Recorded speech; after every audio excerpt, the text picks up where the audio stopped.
Hello, welcome back. So, finished Star Trek Strange New World Season 3. So I figured I'd give some thoughts on that. And then talk a little bit about why I am not going to be watching future Star Trek. Alright, so, um, on the whole, I enjoyed Strange New World Season 3. Not my favorite show. Um, but I mean, for the most part, it is pretty good. Um, cast is uh, cast is great. Um,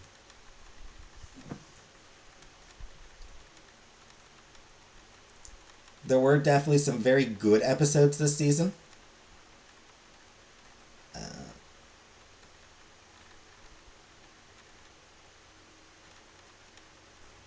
yeah, the season premiere was very exciting and everything.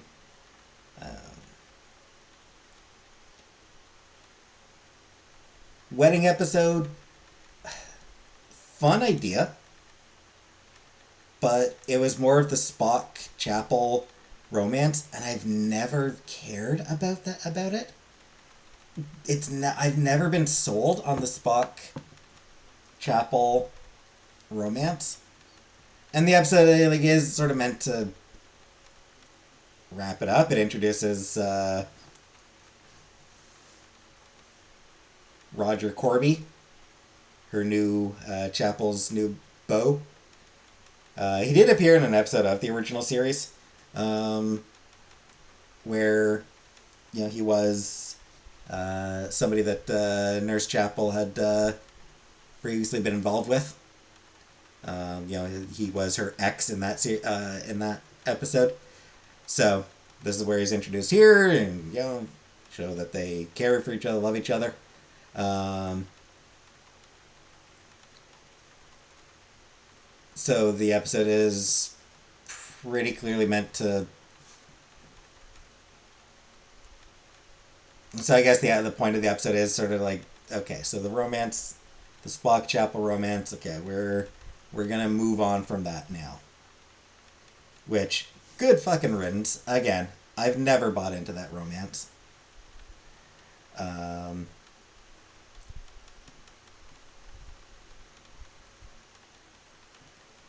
I feel like the two best episodes of the season were both. So one introduced holodecks. Um, and like the idea of the episode was, is it possible to get a holodeck onto a spaceship with the power requirements and everything? So obviously holodeck episode, so it goes wrong. Uh,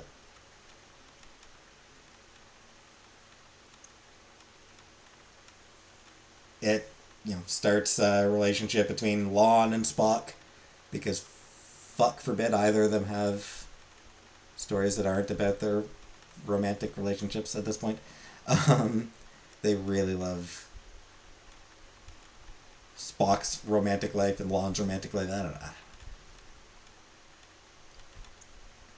know. Anyway, the what I like about that episode is it's really about Star Trek, or you know, at the very least, it does have a bit that is very much about Star Trek. So the idea is like Lon's in a holo novel where she's investigating a murder from the set of a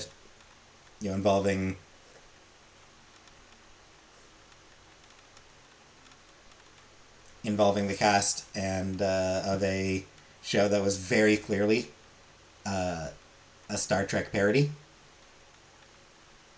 and it does have a scene where one of the characters explains sort of what, talking about the in-universe show, but it does explain why Star Trek matters, that it is about a hope for a better future and cooperation and all that. So I did really enjoy that aspect of that episode. The other really good episode was about Starfleet. And in fact, the episode is called What is Starfleet? The premise of that episode is that Ortega's brother, Beto, is joining along on a mission where he is filming a documentary about Starfleet. And he goes in with a very critical, cynical idea. One that is sometimes echoed by certain people among the fandom. Uh, accusing it of being too military, too colonialist, assimilationist, looking at it through a distinctly cynical perspective. And some of it, and some of those criticisms do carry some validity. There are definitely concerns about, there are definitely reasons to be concerned about it. It does sometimes go into all those, it does sometimes dip into all those issues. But ultimately, Starfleet is about the people.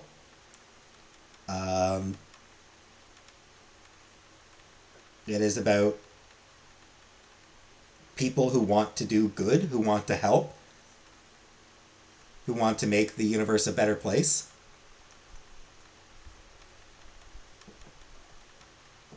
And, who want to just learn for the sake of learning and all that. So, and, sometimes they have to do things that they don't like, either because of orders or because greater good. So, it does very much shift into a very positive view of Starfleet. And I liked that. I did appreciate that aspect of it. There was a Vulcan episode. Of course, there had to be a Vulcan episode. Of course, it was probably one of the weakest of the season. Not as bad as previous Vulcan episodes. Maybe. It still wasn't great, honestly.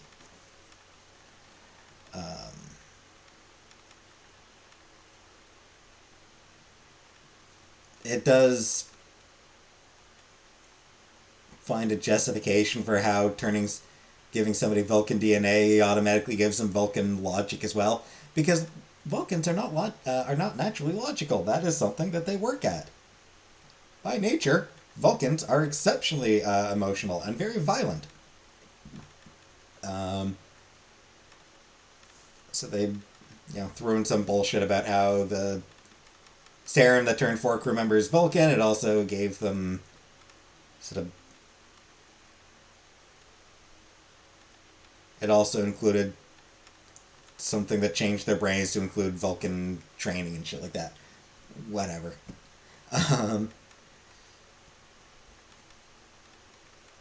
It does have a weirdly cynical attitude of Vulcans, I feel like.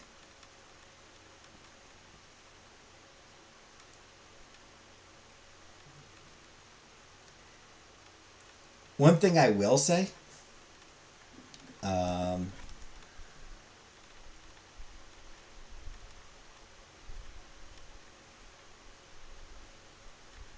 Celia Rose Gooding, who plays Uhura, she does a damn good job as a Vulcan, as a Vulcan Uhura. Like, legitimately, she, like, out of the 4 of them, she does unquestionably the best job of coming across as Vulcan.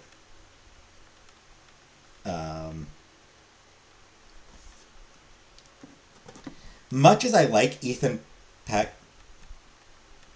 right? No, Anson Mount. Much as I like Anson Mount as Pike, he doesn't really do a good Vulcan. His delivery,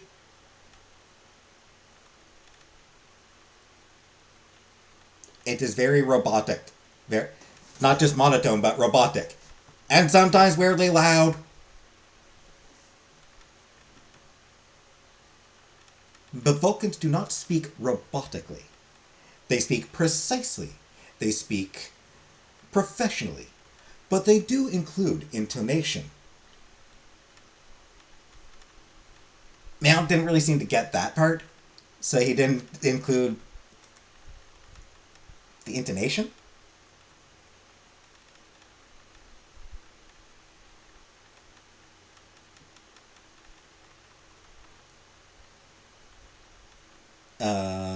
But yeah, Gooding, man, she absolutely nailed the Vulcan side.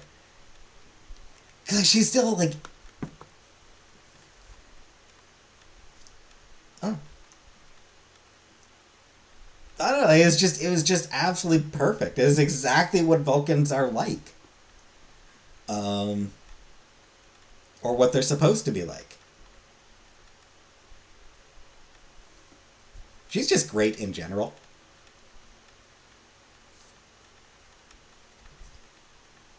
Um,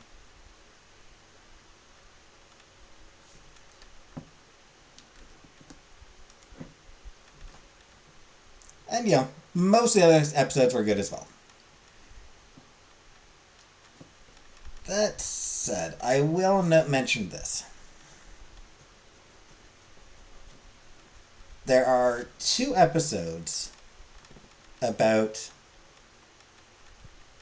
this new race that they introduce. They're an ancient evil.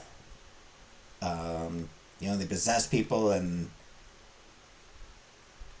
access their memories, and they've got immense power and ancient evils who were sealed away.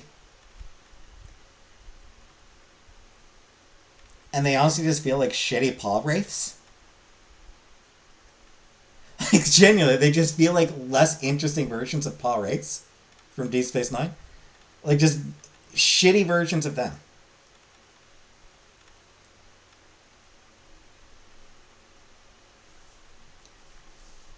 Because, like, the paw wraiths were the heroes of their own story kind of deal.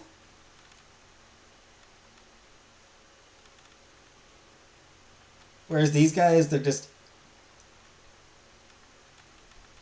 We don't really learn much about their perspective, but, like, they do seem to just, like, oh no, we're evil. And that's just boring. And kind of doesn't feel particularly Star Trek to me. I mean, it's just.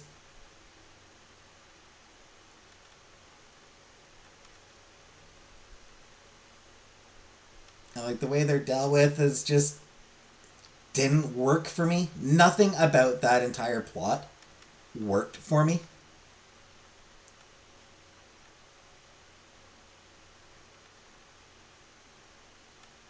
There's a sacrifice made, and there's there's a really good scene sort of leading up to the ultimate sacrifice that one character makes. Um, Showing sort of like an alternate life kind of deal, and that is like it is done really well. That bit was done really well, but the basic plot just did not work for me. The villains were like it was a shitty villain. Uh, a particularly weird ass way of defeating them is just everything about it was just so odd, and little of it really felt like Star Trek to me.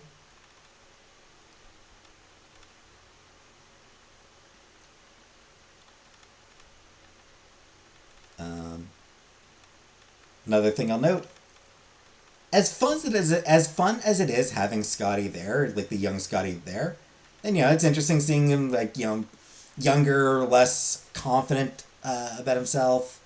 Um, learning how to go from being Scott to Scotty. As interesting that is, I do think it would be cool if next season he joined Kirk on the ship Kirk is serving on. I do think that would be sort of more interesting.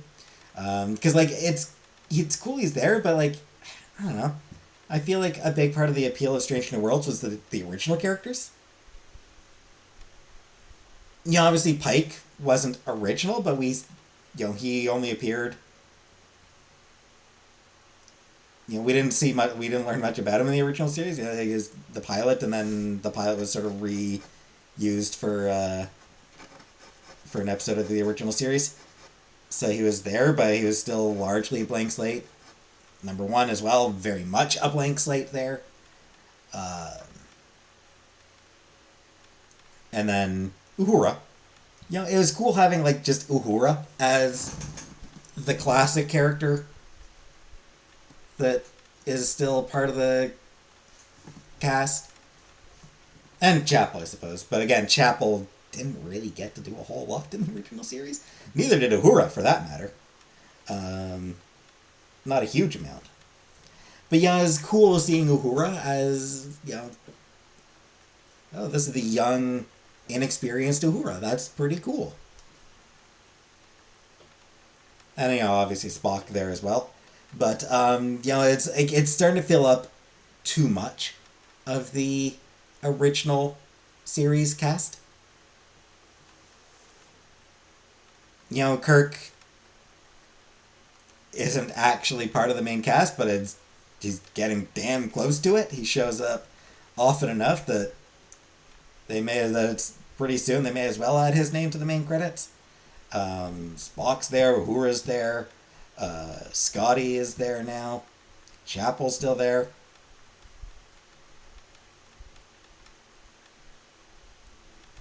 Just missing Bones and Sulu.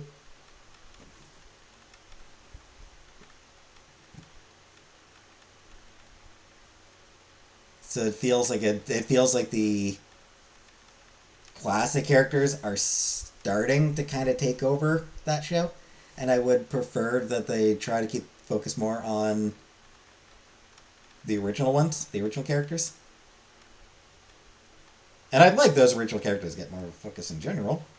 I'd like to see a bit more focus on Ortegas. One thing that bugged me. So Ortegas, events in the first episode pretty clearly set her up. Like it feels like she's gonna have like a PTSD arc throughout the season, but it doesn't really get touched on that much. And then it also feels like it gets like when she does finally get a spotlight episode. Again, it doesn't really feel like she's got the PTSD, and it feels like she kind of gets over it a bit too quickly.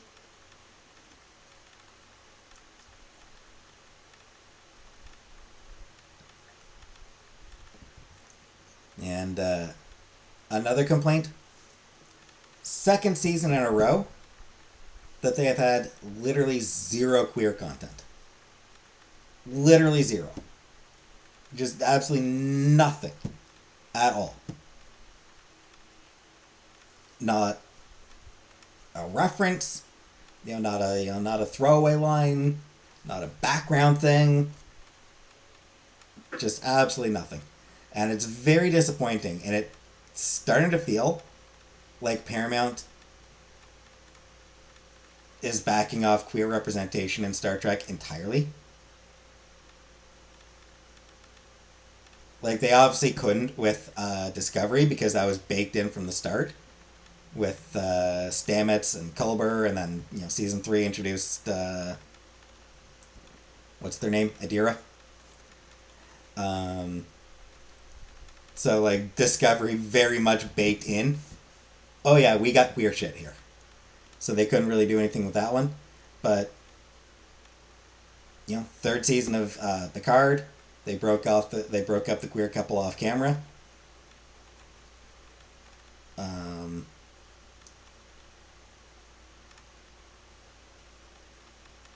Seasons 2 and 3 now of Strange New Worlds.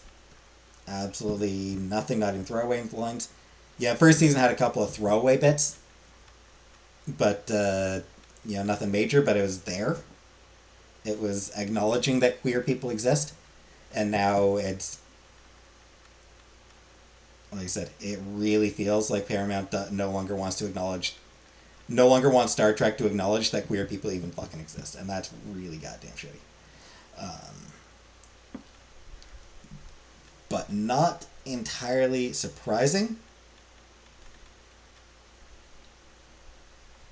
which is why I'm now going to get into why I have canceled my Paramount subscription. So, like, I got this, like, I paid for a year subscription, so it expires, I think, in November. It expires. I'm not going to be renewing it.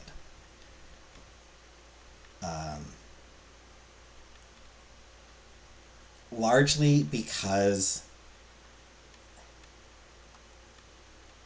it feels like they are aligning themselves with Trump. So, a few months back,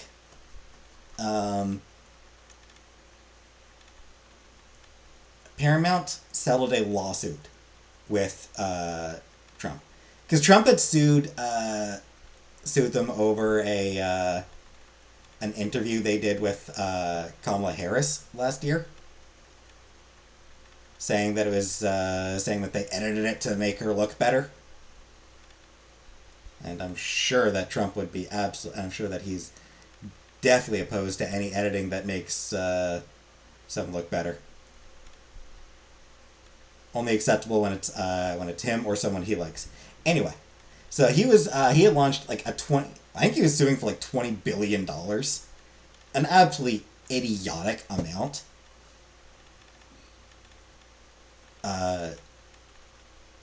Paramount settled with them for $16 million.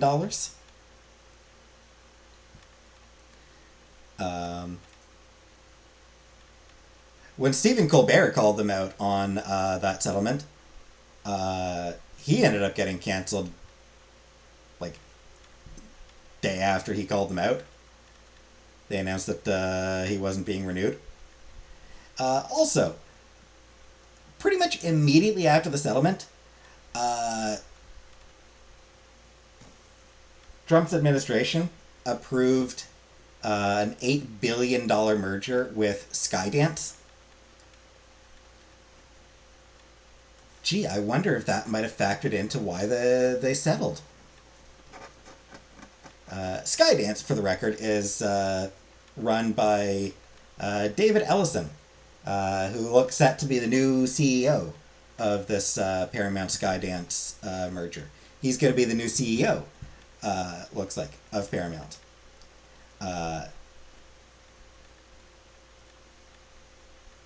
He's a friend of Donald Trump. David Ellison is a billionaire friend of Donald Trump. Ellison's also set to purchase the Free Press, which is run by Barry Weiss,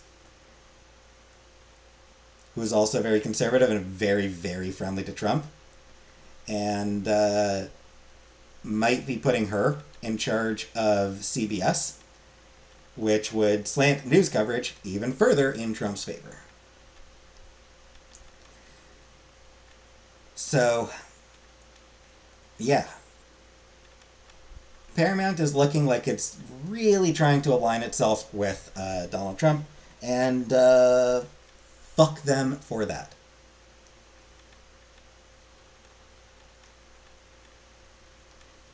So, I'm not giving my money to them. I am not giving them any more of my money. They can rot in hell.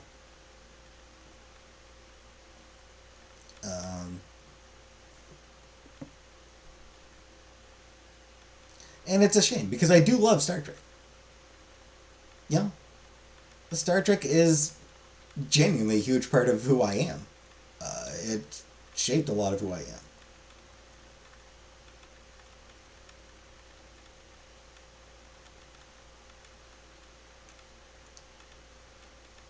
So the fact that I have to be like, oh no, I can't pay for that anymore.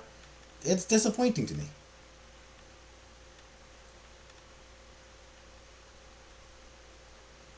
And like I complain, like I threw out a few complaints about this season of Strange New Worlds, but I still generally enjoyed. I still enjoyed it for the most part.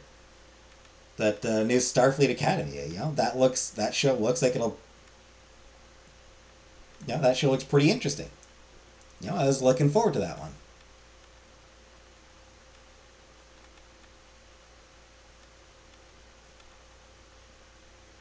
But yeah, now I won't be able to watch it. At least not legally.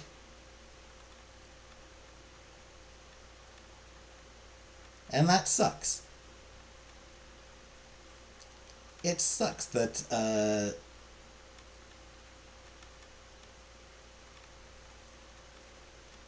so many of these media corporations want to align themselves with fascists and drive away any people who don't appreciate that.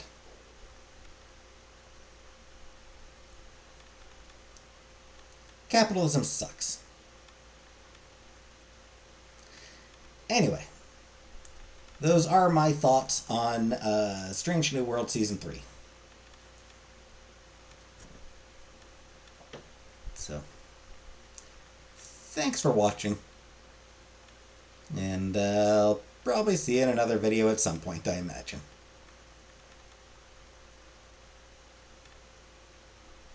Until then, live long and prosper.